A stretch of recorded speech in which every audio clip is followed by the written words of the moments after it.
Welcome back, DIYers and home repair wizards. It's another fantastic day at Fixing Expert, where we bring you the best tutorials for your DIY needs. In this episode, we're uncovering the best way to cut threaded rod, an essential skill in the realm of home repair. Let's quickly go over the tools you'll need for this task. The primary tool required is a hacksaw or a reciprocating saw with a metal cutting blade. Additionally, you'll need a measuring tape, a marker, and safety equipment such as safety glasses and gloves. Now that you have your tools ready, let's move on to the cutting process. The first step is to measure the desired length of the threaded rod accurately.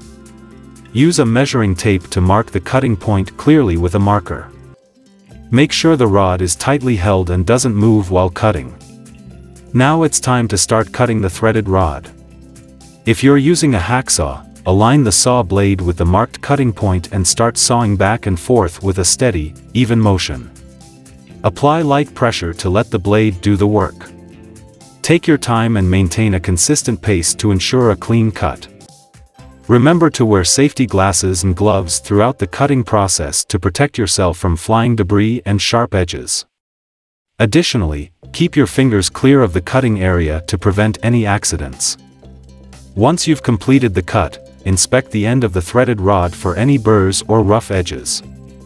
Use a file or sandpaper to smoothen out the cut end if necessary. This step is crucial, especially if you're planning to add nuts or other hardware to the cut end. Congratulations! You have successfully cut the threaded rod using the best technique.